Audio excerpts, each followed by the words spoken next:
একটি সিদ্ধান্ত যা বদলে দিতে পারে পুরো বাংলাদেশের রাষ্ট্রব্যবস্থার ভিত্তি, যেটি দিয়ে শুরু হয়েছিল নতুন রাজনৈতিক অধ্যায়। সেই গণভোট যদি বাতিল হয়, তাহলে কি বৈধ থাকবেই সংসদ?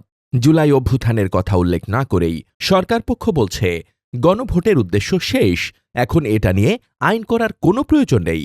আর বিরোধী দলীয়রা বলছে জুলাই অভ্যুত্থানের বৈধতা দিতে গণভোট ছাড়া এই নির্বাচনই হতো না, আর সে নির্বাচন না হলে এ সংসদ বা সরকারও গঠিত হতো না। সংসদের বিশেষ কমিটির বৈঠকে ১৩৩টি অধ্যাদেশ যাচাই বাছাই হয়েছে। তার মধ্যে ১৫টিতে সরকার ও বিরোধী দলের মধ্যে উঠে এসেছে তীব্র মতবিরোধ। অন্তর্বর্তী সরকারের সময়কার জাতীয় ঐক্যমত কমিশনে একমত হলেও এখন মানবাধিকার, দুর্নীতি দমন, বিচার ব্যবস্থা সহ বিভিন্ন ক্ষেত্রে মত পাল্টাচ্ছে সরকারি দল বিএনপি, আর বিরোধটা সেখানেই। বিরোধী দল জামায়াত ইসলামীর নেতারা বলছেন সরকার সংখ্যাগরিষ্ঠতার জোরে সিদ্ধান্ত চাপিয়ে দিতে চায়, কিন্তু বিরোধী দল ১৪ থেকে ১৫টি বিষয়ে নোট অব ডিসেন্ট দিয়েছে।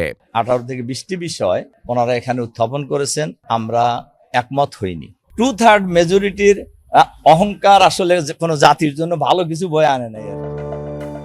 জাতীয় ঐক্যমত কমিশনের সাথে কাজ করা আইনজ্ঞরা বলছেন গণভোট যদি বাতিল করা হয়, তাহলে সংসদ নির্বাচনও আইনি প্রশ্নের মুখে পড়বে।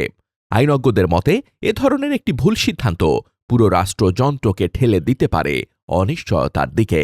গণভোট অধ্যাদেশকে ইনফ্রাকচুয়াস হিসেবে ল্যাপস করার প্রস্তাব করা হয়েছে, অর্থাৎ গণভোট অধ্যাদেশের আর কোনো কার্যকারিতা নাই, সেই জন্য এটি অটোমেটিক বাতিল হয়ে যাবে মর্মে গতকালকে মতামত প্রকাশ করা হয়েছে। হাইকোর্ট যাকে সাংবিধানিক বলেছেন, আপনারা গায়ের জোরে এটাকে এখন বলছেন অসাংবিধানিক। তবে জাতীয় ঐক্যমত কমিশনে বিএনপির পক্ষে নেতৃত্ব দেওয়া সালাউদ্দিন আহমেদ মনে করেন গণভোটের কাজ শেষ, এটার ভবিষ্যতে প্রয়োজন নেই, তাই এটাকে আইনে রূপ দেওয়ার কোনো অর্থ নেই।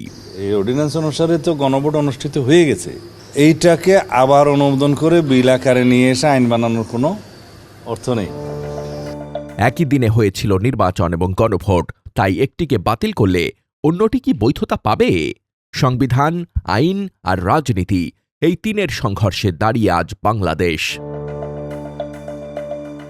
বিশ্লেষকরা বলছেন গণভোট বাতিল শুধু একটি সিদ্ধান্ত নয়, এটি হতে পারে একটি সাংবিধানিক ভূমিকম্পের সূচনা, যে ভূমিকম্প বাংলাদেশকে রাজনৈতিকভাবে ৫০ বছর পিছিয়ে দিতে পারে।